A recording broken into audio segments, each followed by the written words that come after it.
Welcome to Center Heist Production. This is the Steel Curtain segment for our Steelers under Center Heist Productions. Okay, please hit the likes and the subscribes down in your right hand corner. That would be muchly appreciated. Tell your friends and family about it. Pass on the word. We're trying to get a good community here, and let's try to get 100 150 likes. So, this is pertaining to the reviews I do on the games. And this was week three Steelers game against the Raiders. And yes, we came up with a 23-18 victory. Tight game, really. We started off, okay, it starts off in the game. We kind of blew our first set of plays and got shut down. And most definitely the Raiders made us pay because Garoppolo put his teams ahead immediately with a nice touchdown pass. And I'm not going deep into who scored for the Raiders. I know who was doing the damage was always between Adams and Jacobs, so that seemed to be their 1-2 punch. Adams seemed to get a lot of passes, so I'm pretty sure Adams. Yes, he did get the touchdown. However, a touchdown. Anyway, so they went ahead.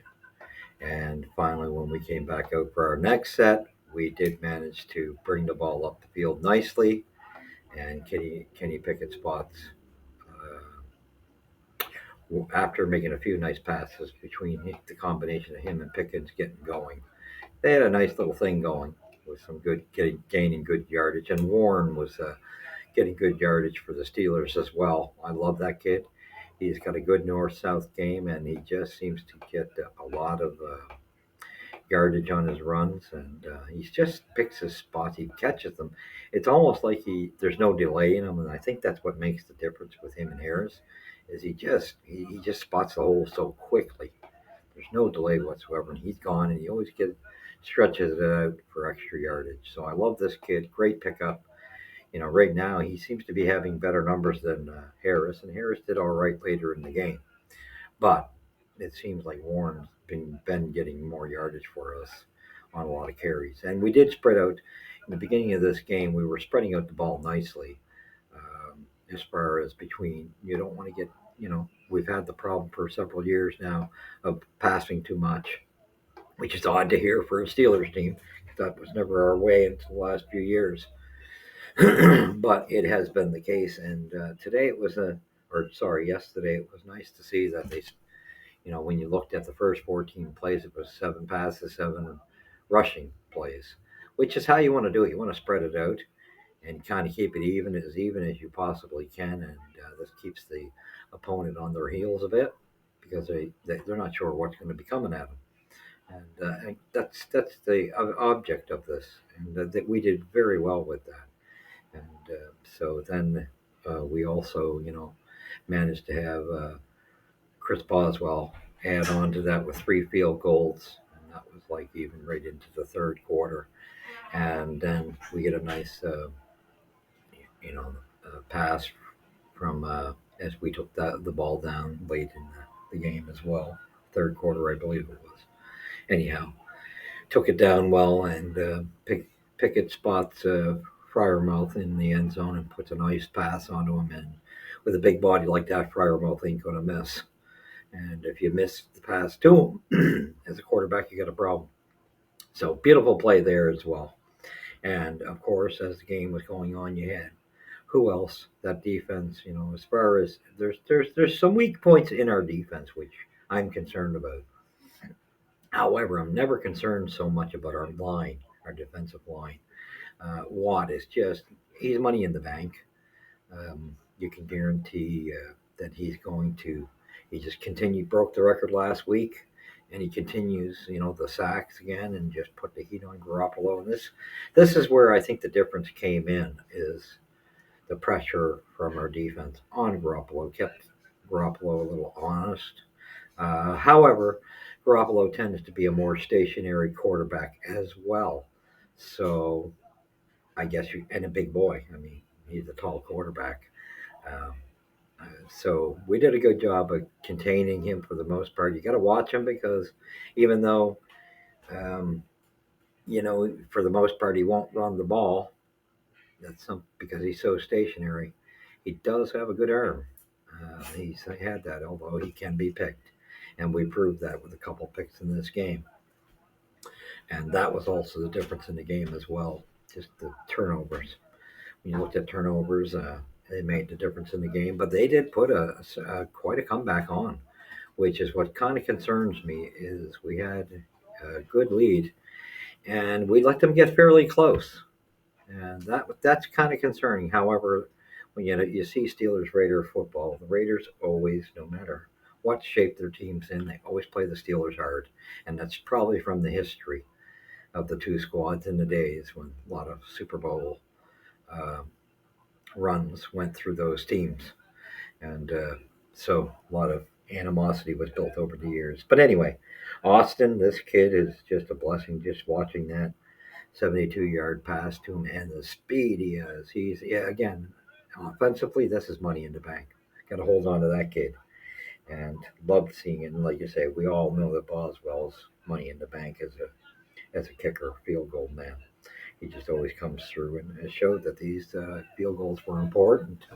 So you can never sit there and think that a field goal isn't key. Sometimes it is. I would rather see us get a touchdown on our plays, but boy, when you got a kicker that like Boswell that can kick three field goals, that's when they're money, right? Because you look at the numbers of 23 to 18, that's a couple field goals, you know. So Boswell's that comes into play and is a very important. And then that nice TD pass in the end zone to Fryersmith. So Kenny Pickett looked good. However, the one sack that was on Kenny Pickett was really, in my mind, he kind of ran into it himself. He could have avoided it, and this is where I'd like to see him look a little more because had he scanned a little better, he wouldn't have ran directly where the pressure was coming from. However, he learned as the game went on.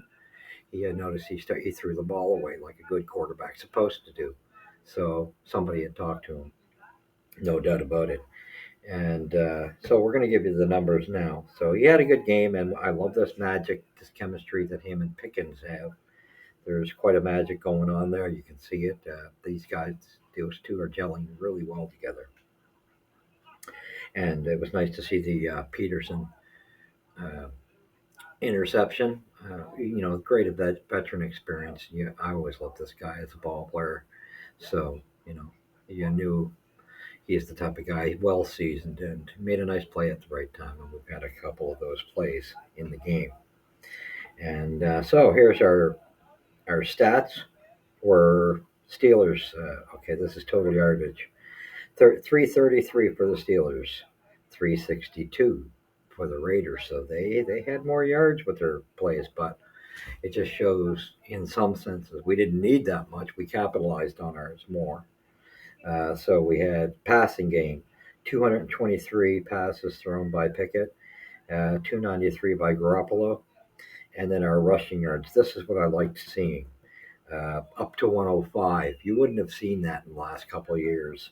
We always, and that's not even a drastic number, um, but we couldn't seem to even get up to that last year very much, or the year before, even worse.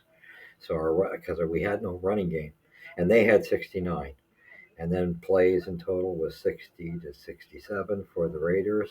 Average yards on carries was 5.6 for the Steelers, 5.4 for the Raiders. So you can see the edge for the Steelers.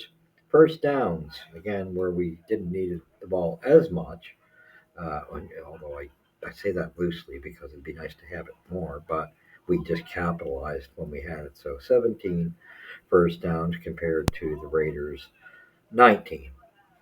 Third down efficiency was something that our Steelers had to work on and have to keep an eye on because this is what killed us in game one against the 49ers was not being able to convert on third downs. That is crucial in a ball game. If your team is going anywhere in the playoffs, you have to convert on third downs. Period. No and, ifs, and buts or whats. And they did well numbers were respectable, I'll say. I wouldn't say they were outstanding. I would say they were respectable. However, it showed that they were better than the Raiders, which was 43rd percentile to 31. And then, what was it? Six. It's got six. What? I can't make out my own writing. Isn't that terrible? Anyway, I'm just going to skip the column. I think it's passing, something to do with passes, 6 to 7. And then anyway, turnovers were no turnovers by the Steelers. That's a great stat. So that's what we want to keep it every week. No turnovers. That shows good ball management by Kenny Pickett and his receivers and running backs. So that's great to see. And we had forced them into 3 turnovers. So the pressure that came on from Watt and the couple of interceptions, this was good football by the Steelers, and that tends to be a stat that has worked for us for quite some time, and it works for any team. Turnovers are crucial to get. Good defense will make them happen, and it makes ball. And you can see this is a type of game where that counted. That was almost like the difference. These are the some of the stats that show the difference in this football game. And then you had 41 tackles by the Steelers compared to 35 by the Raiders. 4 sacks to 1 for the Steelers, and that's what you want to see. So they were causing Garoppolo, and especially where Garoppolo's stationary, prime. That's what the Steelers got to do when you're going up against, especially a stationary quarterback. You know you can take him down. So they did so. They did well, and showed a lot of poise. Yardage lost. The Steelers only lost 7 yards, in a percentile, whereas the Raiders lost 31. And possession time is always crucial. Teams that tend to have the larger possession time, of course, because they got the ball more on their offensive side of the ball, they tend to win the ball game more. So we had, and this was not that big of a gap when you look at it. 30.3 in time compared to 29.5. That's not huge. I've seen better stats from us, but it shows you again. It was the difference, part of the difference. So thankfully, but I just did not. The one area I did not like seeing is in that the midfield area for the Steelers on our defense. There's holes there. There's holes. So I don't know what it is between. Especially, I'm kind of thinking it's. I'm concerned about the middle lineback section for us. That seems to be where I'm concerned. I think we got work to do, and that's Tomlin's duties because he runs that defense. As a coach, yeah, he's the coach of the team, but he runs the defense and he lets Matt Canada and others run that offense. So Tomlin's going to have to work on these middle linebackers and even the secondary a bit. There's there's too many holes in that middle ground. They were getting good yardage, and they made a respectable comeback, which with um, better possession, better responsibility, taking care of the ball better, um, and defensive play. Yeah, again, I would have expected us to apply more pressure, and it just seems to me that in that middle area, we are out of position a bit in that area, and so there needs to be great work. I'm not totally convinced that the middle linebacking part of our team is better than last year's crew. That's my opinion. I think our secondary has improved in some areas, although we lost a big guy back there as well. So thank God that we got a guy like Porter and Peterson that made up the difference. But the middle linebackers, man, I'd like to have Spaling back, to tell you the truth. And it even seems like as much as what was his name, the other middle linebacker that was our top draft pick, Devin Bush. It even seems like as much as I don't like the kids here, I see why they let him walk because of his attitude. But I got to say, they looked a little better back there, and from what I could see. So I sure hope that with this veteran presence, that Tomlin's going to tighten up the reins on those middle linebackers because it has to change. Because when we get into, like I say, I'm not taking the Raiders lightly. They got a good football team, but there's better teams out there, and if we run into better teams out there, they're gonna burn us to the cross, to the stake, uh, in that middle area, and they're gonna take the game from us because if they're watching film, we got a weak spot. No end of buts about it. But good, good to see us. We're 2-1 now. The kids are looking good, however, and we also got news today. Matt Canada, sort of, I guess, if you want to call it that, as a promotion. Not only does he have with his offensive coordinating duties, he has duties now to work with Kenny Pickett, the quarterbacks, by himself. So there was a magic with him and Pickett somewheres in college, I guess, when they worked together. So maybe this will help things progress with Kenny Pickett as well. We'll see. Like I say, I'm not a sold guy on Matt Canada yet. I'll give him the benefit of the doubt. We'll see what happens, but we'll see. We'll also see what happens if this is a good move by the Steelers to place more responsibility on Matt Canada with Pickett. So that being said, we came out 23-18, which I'm glad to see it because a lot of people go, oh, they chalk it up as that should be a win for the Steelers. I did not look at it that way. I look at our record with the Raiders, and I'm like, don't take them lightly. And you can see from this game, we almost let them come back and steal this game from us. They definitely got back into it. We got to watch that, and we can't take teams lightly. So we're not a good enough team to take teams lightly. We got to work our ass off for our wins and be serious and play football all the way through. So with that being said, that was the score, week 3, 23-18 Steelers. Go Steelers Nation, go. Thank you for following. Please hit the likes and the subscribe in the bottom right corner.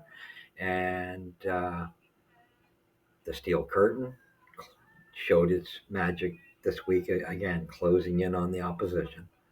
So the steel curtain closed in on the opposition. Beautiful. So till next time, next week's game against the Texans. Again, don't take just because this is a weak team, the Texans. Don't take it lightly. When you take a team lightly, that's when you get your ass beat, and it ends up haunting you latter season. So we can't take these games for granted. All right, thank you for joining me. We will catch you in the next episode. And until then, God bless.